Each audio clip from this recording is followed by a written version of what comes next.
हरे कृष्णा. तर मंडळी आज आम्ही चाललेलो आहोत एका शॉपिंगसाठी आणि त्या खरेदीचे त्या शॉपिंगचे पैसे आई देणार आहे. त्यामुळे आम्ही खुश आहोत कारण आमचं पॉकेटमध्ये काहीच जाणार नाही. तर आम्ही काय येणार आहे आणि आजचा ब्लॉग कशाशी रिलेटेड आहे ते सर्व आपण पुढे बघूया. काय आता मी जाऊन येतो बघा, तुम्हाला तिथेच डायरेक्ट दाखवतो काय घेणार आहे. कारण अधिक मास आहे त्यामुळे तुम्हाला ॲक्च्युली आयडिया आली असेल की काय घेणार आहे. पाहायचं गोंधळ खूप येते. चला बाय.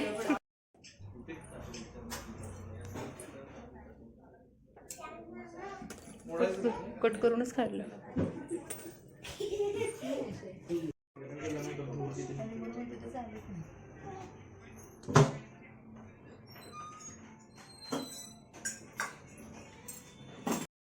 घरून निघालो आणि आम्ही डायरेक्ट पोहोचलो इकडे सोन्या चांदीच्या दुकानामध्ये. आता सोने घ्यायचे तर दिवस राहिलेले नाहीत, पण आम्हाला घ्यायचं होते आज चांदी. चांदी म्हणजे काय तर जोडवी. आता अधिक मास असल्यामुळे आईने मुलीला जोडवी घ्यायची आणि मुलीने आईची ओटी भरायची ही पद्धत निघालेली आहे. त्यामुळे आम्हाला आज जोडवी घ्यायची होती. मग जोडवीमध्ये त्या दादाने आम्हाला खूप वेगवेगळ्या टाईपची जोडवी दाखवली. म्हणजे अगदी सिंगल जोडवी, डबल जोडवी, शिवाय कॉपर जोडवी पण होत्या. पण आपल्याकडे कसं अजून सिंगल जोडवी वगैरे घालत नाहीत. आता मला स्मिताला पण तसं आवडलेले सिंगल जोडवीचे डिझाईन वगैरे होत्या ना, ते आवडलेल्या होत्या. पण त्याच्यामध्ये एक प्रॉब्लेम होता की त्या जोडव्या आपण घेताना ना 100% चांदी अशा पद्धतीने घेतो आणि जेव्हा ते मोडतो ना तेव्हा 75% किंवा 70% असं मोडतो. म्हणजे आपल्याला त्याची जेव्हा मोडताना ना त्याचं नुकसान होतं, म्हणजे तोटा होतोय. आणि शिवाय इकडे पण ना गावाकडच्या साईडला घालत नाही आहेत सिंगल जोडवी. म्हणून मग आम्ही परत वेगवेगळ्या टाईपच्या सिंगल जोडव्या वगैरे ट्राय पण केल्या. स्मिताला बघा अशा पद्धतीची एक फ्लावर जोडवी वगैरे आवडलेली, पण मला ती बिलकुल आवडली नव्हती. कारण त्याला जी डिझाईन होती ना आणि त्याच्यामध्ये जे गॅप राहत होता ना तर ते मला आवडत नव्हतं. त्यामुळं म्हटलं बघ तुला आवडत असेल तर घे. पण मी काही तिला वेगळ्या सिंगल जोड्या वगैरे सजेस्ट केल्या, त्या पण तिने ट्राय वगैरे केल्या. आणि सगळंच खोलून दाखवण्यापेक्षा आम्ही त्या दादांना बोललो की एकीच्याच पायामध्ये जर व्यवस्थित बसली किंवा जर आवडली तर तशाच टाईपमध्ये आम्ही दुसरी पण घेणार होतो.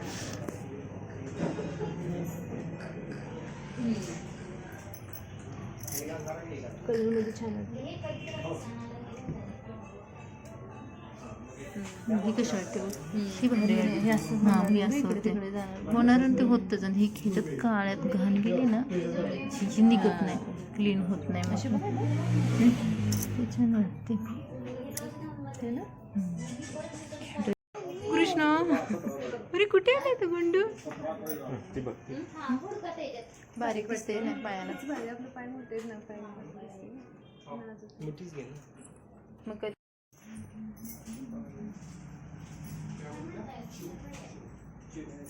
तुला घ्यायच्या पूर्ण. स्मिताच्या डाव्या पायातले जे जोडव्या होत्या ना तर तशा टाईपमधल्या जोडव्या आम्हाला आवडत होते की ज्या सिंगल डायमंड होत्या कलरफुल आणि त्याच्यामध्ये वगैरे घाण वगैरे गेली तर ते एवढं काही त्याच्यामध्ये दिसणार नव्हतं. अशा टाईपमध्ये आवडलेलं, पण नकोच म्हटलं. शेवटी परत आम्ही ना अशा पद्धतीच्या दुसऱ्या जोडव्या ट्राय केल्या. मी पण काही सिंगल जोडव्या वगैरे ट्राय केल्या, पण आई घेणार होती त्यामुळे परत मग इकडच्या तिकडच्या बायकांनी पण बोलायला नको की अशा सिंगल जोडव्या कशाला घेतल्या अधिक मासामध्ये वगैरे असं होतं. त्यामुळे मग आम्ही ते फायनली कॅन्सलच केलं आणि आम्ही कशा पद्धतीच्या जोडव्या घेतल्या ते पण तुम्हाला पुढे दाखवते. तर मी भरपूर साऱ्या तिथे पण जोडव्या ट्राय करून बघत होते. कॉपरची पण जोडवी होती ना तर ती पण छान वाटत होती. तर झालं कसं, जेव्हा आम्ही जोडव्या घेतल्या ना तर माझी जोडवी पहिल्यांदा इकडे घेतली होती मुंबईला. त्यामुळे माझी चांदी आहे ना ती थोडीशी 70%चीच निघाली आणि स्मिताची अगदी 100%ची निघाली होती. त्यामुळे स्मिताचं जसं चांदी जशी नवीन घ्यायची होती ना त्याच भावामध्ये तिची जी जुनी चांदी होती, जुनी जोडवी होती ती घेतली आणि माझी कमी भावामध्ये घेतली. आणि आम्हाला आईने जाताना सांगितलेलं की जोडवी थोडीशी वाढवून घ्या. तर माझी 8 ग्रॅम भरली, म्हणजे एक भाराला कमीच भरली होती आणि स्मिताची 1 भाराच्या वरती होती. मग आम्ही थोडीशी वाढवून घेतल्या जोडव्या आणि अशा पद्धतीच्या डबलवाल्या जोडव्या घेतल्या. आता आमच्याकडे दोघींच्या डिझाईन होत्या ना तर जवळपास सेमच होत्या. तर त्या दादाने आम्हाला घालून पण दिल्या जोडव्या. आणि माझा प्रश्न होता की जोडवी पडणार तर नाही आहे ना, कारण माझी जोडवी होती ना तिला कुठेच कट मारायची वगैरे गरज पडली नाही. ती डायरेक्टच घातली आणि त्यांनी दाबून दिली. आणि गावची जी चांदी होती ना तर ती प्युअर असल्यामुळे ना ती अगदी व्यवस्थित लवचिक होती, बसली व्यवस्थित पायाबरोबर, अगदी जास्त त्रास वगैरे पण नाही झाला. तर अशा पद्धतीने आम्ही ह्या 2 जोडव्याचे जी जोडी असते ना त्या जोडव्या सिलेक्ट केलेल्या आहेत. आणि याची पैसे आहेत ना तर ते कुणी कसे दिले ते पण मी पुढे तुम्हाला दाखवते. आणि फायनली या 2 माझ्या जोडव्या झालेल्या आहेत बघा दोन्ही पायामध्ये. आणि चांदी म्हटलं तर मागच्या अधिक मासामध्ये ना म्हणजे 3 वर्षापूर्वी मला माझ्या चुलत्याने आमच्या म्हणजे मधल्या भाऊंनी मला घेतली होती ही जोडवी आणि ती मुंबईमध्ये घेतली होती. मोबाईल बघ.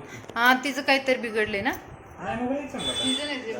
मंडळ मावशीचा मोबाईल बिघडले, मावशीचं नाही आपला तिचा मोबाईल बिघडलाय, मावशीचं नाही बिघडलं काय.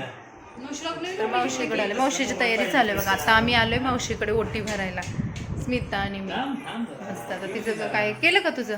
हां ताट बनवायचं काम चालू इकडे. असं नाही, तेल लावतेस ना बरोबर. तर तिथून थेट आम्ही आलो आमच्या मावशीच्या घरी, कारण मावशीला माझ्या मुलगी नाही, मी अगोदर पण एका व्हिडिओमध्ये तुम्हाला सांगितलेलं आहे.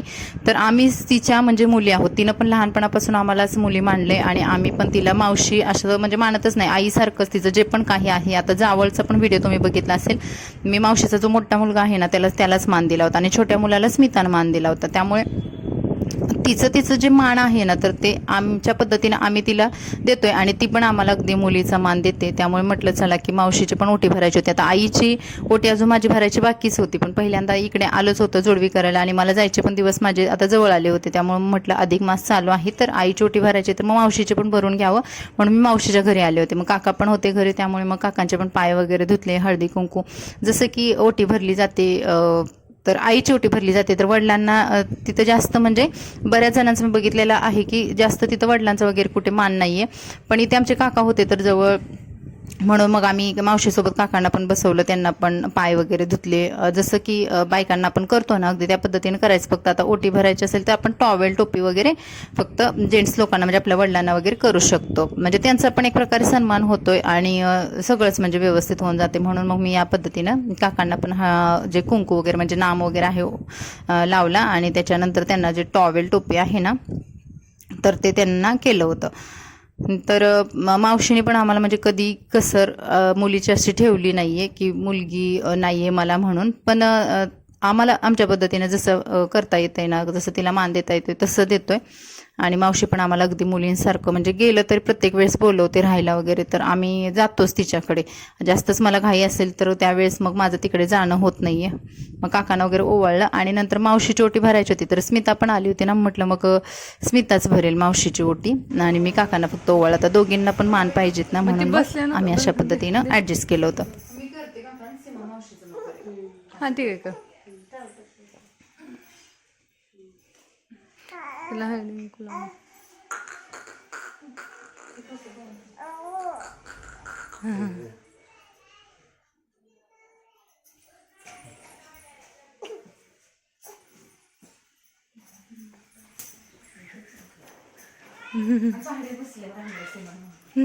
ते आईनं दे म्हणलं, पटकन आईनं दिला.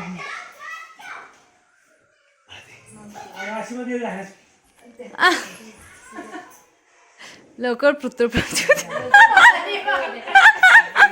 नंतर मी लावते मावशीला हळदी कुंकू, त्यांना लावते पण.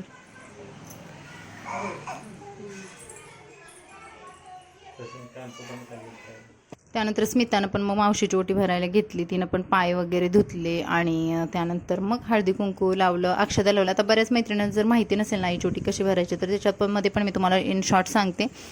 एखादं खाली ताट वगैरे घ्यायचं, त्याच्यामध्ये आईचे आपले जे पाय आहेत ते ठेवायचे, तांब्याने पाणी आणि तांब्या भरून पाणी घ्यायचं आणि त्याने परत पाय वगैरे धुवायचे आणि त्यानंतर पुसून काढायचे. तुम्ही पदराने पुसू शकता किंवा एखादा कपडा घ्या त्याने स्वच्छ, ज्याने पाय पुसायचे. म्हणजे इथे आपल्या आईला आपण देवी मानलेलं आहे, म्हणजे की आईनं एवढं मोठं काम केलेलं असतं की कन्यादानाचं काम. त्यामुळे आपल्याला आईची ही ओटी आपण कधीच भरत नाही, म्हणजे रिटर्न आपण अशा पद्धतीचं काहीच करत नाही.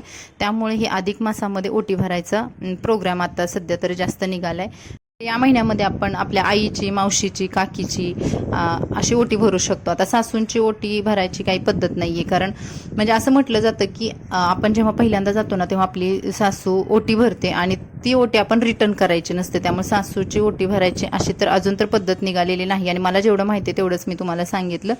त्यानंतर आम्ही मावशीला अशी साडी वगैरे घेतली होती आणि बांगड्यांसाठी तिला घेऊन जायला तेवढा टाईमच नव्हता, कारण स्मितानं आद्विकाला घरी ठेवून आली होती. त्यामुळे आम्हाला खूपच उशीर वगैरे होईल म्हणून आम्ही काय केलं, तिच्यासाठी तेवढे पैसे दिले बांगड्यांचे आणि नारळ आणि हे करून की साडी वगैरे देऊन तिची ओटी भरली. तर आम्हाला जी जोडवी बनवली ना तर ती मावशी पण आमच्या दोघींपैकी एकीला बनवणार होती असं तिचं म्हणणं होतं, पण हे आम्हाला काहीच माहिती नव्हतं आणि ती सकाळपासून आमची वाट बघत होती आणि फोन वगैरे तसं आमचं काही झालं नसल्यामुळे आम्हाला काहीच माहिती पडलं नाही. मग आम्ही ऑलरेडी जोडवी बनवून आलो होतो आणि त्यानंतर मग मावशी बोलली की जोडवी वगैरे बनवायची होती, पण काय हरकत नाही. मग मावशीने काय केलं की आमच्या एकीच्या जोडवीचे पैसे वगैरे दिले आणि म्हणजे असं झालं की एक जोडवी आईने आणि एक जोडवी मावशीने असे आम्हाला बनवले, म्हणजे आमच्या दोघींना. तर त्यानंतर मी मावशीला पण हळदी कुंकू वगैरे लावलं, ओवाळलं वगैरे आणि अशा पद्धतीनं हा आपला ब्लॉग कंप्लीट होतोय. तर बऱ्याच जणांना अजून क्वेश्चन आहेत की ताई तू कुठे राहते, इशिकाचं जेवण वगैरे काय आहे सध्याचं, भरपूर साऱ्या कमेंट्स येत असतात. तर त्या कमेंट्सना लवकर उत्तर देणारे आपले व्हिडिओ लवकरात लवकर येत आहेत. तर तुम्ही भरभरून प्रेम देताय त्याबद्दल धन्यवाद. भेटू नवीन व्हिडिओमध्ये. Bye bye.